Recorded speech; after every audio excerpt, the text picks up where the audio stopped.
Book of Judges, interesting study, and we're going to take this one segment on Micah and the Levite and look at it. And I've got just one point I'm going to make. I got an idea that most of you get it before we get to the end of it. But if you don't, I'll state it verbatim right at the end of the lesson. Otherwise, we're just going to work our way through the text and look at this story and see what we can get from it. There are some interesting observations to make here. Incidentally, we have, of course, Micah. That's in verse 1. And his mother had 1,100 shekels of silver. I want you to kind of focus on that 1,100 because even though it's a little trivial, there is an interesting point to be made there in just a moment. At 1,100 shekels of silver, they were taken, so she put a curse on them. Now, whatever the exact details were, we don't know. It's not given to us. But she was not happy that the 1,100 shekels of silver were taken away from her. Again, don't know all the details. Don't know if Micah stole them. Don't know if he just thought that they needed to be managed in a different way and overrode her decision. You know, he says, I took it. So we know that where they went was Micah took it, and we know he did it against his mother's approval. Now, I know that much. Now, exactly how you work the details out beyond that, that's kind of up to you. Just kind of imagine how that would be. And so she put a curse on the silver, and apparently at that point he had second thoughts and said, okay, you can have it back. And all of a sudden she's, may the Lord bless you, my son. Now, the point I'm going to make here is simply that we've got two folks that aren't getting along too terrible well. Now, they're having some problems. They're having some disagreements. Micah is not respecting his mother in some capacity or another. And I think most people are of the opinion that he just flat out stole it and then thought, well, that wasn't too good, and then kind of repented of it. Either way, not just real good character here on the part of Micah as we look at him. So he returned the 1,100 shekels of silver, again, 1,100 of them, said to his mother, and his mother said she had wholly dedicated the silver from my hand to the Lord. Now that's all caps. That means that's Jehovah, God. That's the Lord they have in mind. To make a, you ready? To make a carved image and a molded image. And you go, whoa, wait a minute. You're going to make a what with this 1,100 shekels? I think the very first command, I think you got to go to Exodus 20 and verse 3 actually. It says, you shall not make any carved images. And what are they doing or claiming they were going to do with this 1,100 shekels of silver? They were going to make a carved image and a molded image in order to worship and honor God. Now remember, this is the time when everybody did what they thought was right in their own eyes, which reminds me of Jeremiah 10:23. It's not in man who walks to direct his own steps. And when man walks away from the Word, he starts doing some things that are just wrong. So he returned the silver to his mother, and she took 200 shekels. Did you catch the difference there?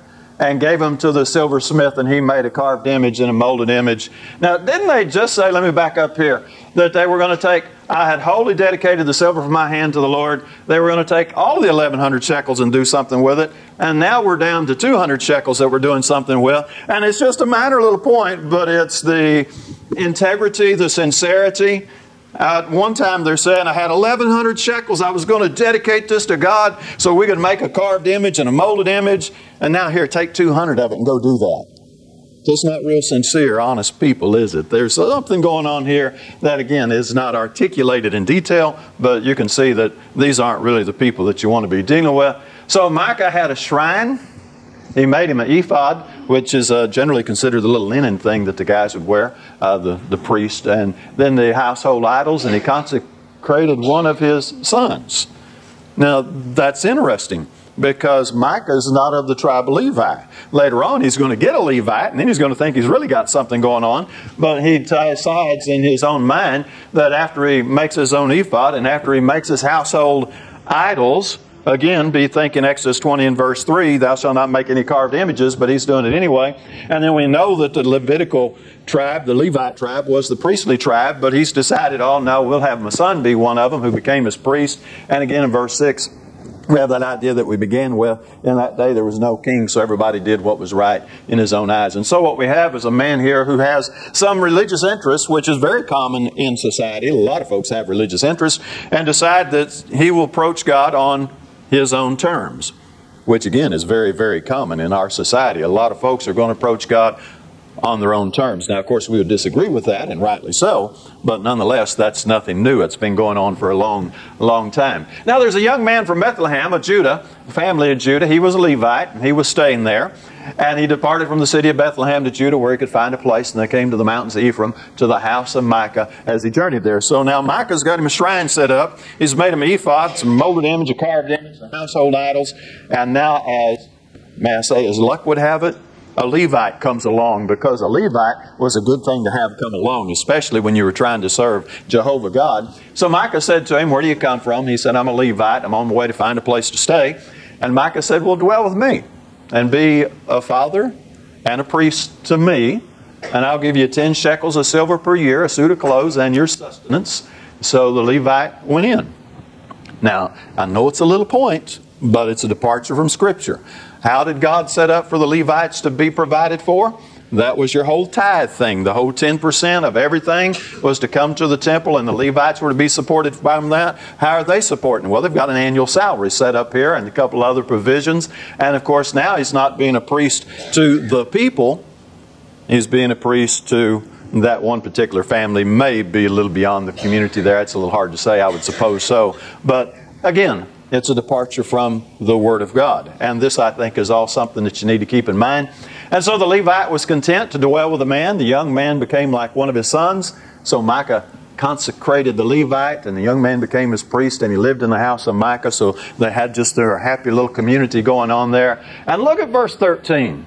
And Micah said, "Now I know that the Lord will be good to me, since I have a Levite as priest."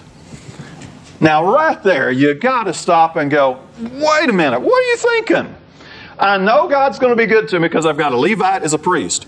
And I have my household idols. I have my carved image. I have my molded image. I've been doing everything the way I want, how I want, when I want. I've departed from some other aspects of God's law. But I know that since I've got me a Levite now, God is going to be good to me. How in the world could Micah be thinking, with all these little things, well, little, that's the wrong way to say that, with all these disobediences, with all these sins that he's been committing, starting with, where did he get the silver? Well, he stole it from his mom. We had an episode there, right? And then they violate the "thou shalt not have any carved images" law. I mean, that's pretty fundamental stuff there. That's the 10 Commandments. That's your first command. It's just... And yet here he is trampling all over it because his idea of religion is not matching up with God's. And so he's going to approach God on his own terms. And now, just because he's got one thing right, a Levite, that was a step in a good direction, I guess, he thinks everything's going to be okay now. Now, that's just completely foolish. But that's exactly where they're at. And so he decides everything's going to be okay now. Now we go to chapter 18. So he's got everything set up. I'm going to presume that for some time, that everything went along pretty good, and there was probably no real event, and he probably thought, yes, God is blessing me and God is taking care of me, because everything, I was supposing, went smooth for a time. Now there was a time when the Danites decided they needed to get their inheritance because they hadn't got it yet. That's verse 1. And verse 2, they sent 5 of their men, some of their valiant men, to go check out some areas. So they went to the mountains of Ephraim, and as they're out on their way to scout the area that they hope to take over, they rest where the house of Micah's at. And so they're there in the vicinity with Micah, and they're paying attention to some things, and they're looking around, and they're trying to figure out, what all they're going to do. And while they're at the house of Micah, they recognize the voice of a young Levite. Now, this is totally trivial, but I think this is interesting because it doesn't happen so much in our society anymore. Unless somebody is really, really way far out of their region, we usually don't understand what a dialect indicates. Now, if you get way out of your region where we all talk the same, then people will notice you and go, "You're not from around here, are you?" But they might not know where you're from necessarily. Back then, they understood by the very dialect that someone spoke very much where they were from. They had a lot of understanding of that kind of thing. It was more prominent back then. Now, nothing to be made of that. I just think it's an interesting point how our society has changed and how theirs was. So they hear this voice of the young Levite, and they turn aside and they ask him, "Who brought him here? What are you doing here? What do you have here?" They're curious because they know he's out of place.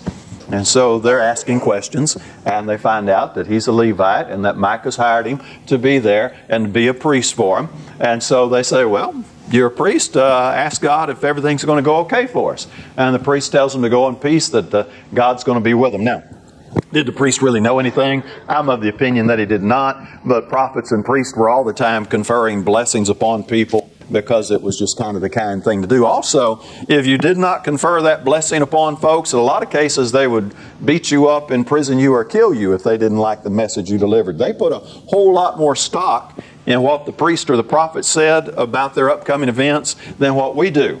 If you ask me, Clarence, what's your opinion? I'm getting ready to start this venture or that venture, and I say, I don't think the Lord's going to bless that. You're going to go, oh, forget you, and walk away and not give it a second thought. Back then, Jeremiah is an excellent example. He spent a lot of time in prison because he didn't tell the king what the king wanted to hear. And the other prophets, the shysters, knew how to tell the king what the king wanted to hear, so they'd stay out of prison. So, exactly what's going on there, I'll leave that judgment up to you. But the men, the Danites, do inquire of the Levite and ask him his opinion, his ideas there, and he gives them a blessing there in verse 6, so they go on their way. And they go back and they check out the land. You can read about that a little more. We won't go into detail there. And then they come back to their brethren and they ask, okay, what'd you find? Because they're getting ready to go take this land over and camp there. So they decide, after they've discussed it, and I have skipped some verses here, so you might want to go back and read it. Nothing real significant. But they decide that 600 men of the family of the Danites are going to go up there armed, weapons of war. They found a place where the people do not have a lot of security. They're vulnerable. They're a long ways from any help. So you've got this isolated group of people. It's a wonderful area. The earth, as they say, is very productive, and they can have everything there and just live happily in that town after they destroy the folks that are there. And so they get their folks together. They pass from there. They're going back, and they come by the house of Micah again. And they visit for a moment, I guess we would say. And so the 5 men who had really originally gone said, to the rest of them said, hey, you know what Micah's got? And of course they're like, nope. Well, he's got a Levite. And he's got household idols. He's got him a carved image. He's got a whole little religious system going on there. And it's just that one little family, just that one little guy benefiting from that. And what do you think we ought to do? And they get to thinking. And they ponder that. And so they say, now consider what you should do. And so they turned aside and they came to the house to greet the man. And they took, look at verse 16. 600 men armed with weapons of war. What do you think they're getting ready to do? They're going to Micah's house to get them a Levite and some carved images, molded images, household idols, an ephod, the shrine. They're getting ready to take some stuff with them, aren't they? I mean, 600 men means some business. Now, this is interesting in my opinion, because here they are in the name of Jehovah God, who they claim to be serving, following supposedly the teachings of this God, are now approaching one of their own brethren with 600 men of war, and they're getting ready to take it whether he likes it or not. Now, even the old law said that you're to love your neighbor as yourself. How much are they really obeying the old law as they go in to take the carved images, which are wrong, to overpower Micah, who's wrong anyway? I don't know what you want to do about that. We almost quibble about that being judgment. But they're going in and they're going to overpower him and take his stuff against his will. So they're going to run over him. They're going to continue the sin that he has begun with his carved images and his molded images. And they're going to continue that same line of error, all in the name of serving God. Isn't that just a little bit crazy? And yet they're on an honorable mission, I'm sure, in their own eyes. And so they took their 600 men, and they stood at the entrance of the gate. And 5 men who had gone out to spy the land went up there. They took the carved images, the ephod, the household idols, the molded image. And the priest stood at the entrance of the gate with the 600 men who are armed with weapons of war. And they went to Micah's house, and they took the carved image again, the ephod, the household idols, the molded image. And the priest said, "What are you doing?" And they said, "Shh, be quiet. Put your hand over your mouth and come be a father and a priest to us." And the priest said, basically, he said, all right, this is a good deal. This is just about like getting a promotion. This is a step up. Now I'm not going to be priest to this household, which had significant numbers to it. As you recall, one of the verses said in these houses over here, so it wasn't just one little bitty house. So now the priest, betraying the one he had made an agreement with, You pay me my 10 shekels of silver, my clothes, and my sustenance, and I'll be your priest and your father, and I'll do what you want me to do. Now somebody's come along and says, we got a better deal. And I agree that 600 men would be rather influential. But yet, instead of standing loyal to the one he had already given his word to, he's like, yeah, I like this deal. And he's out of there.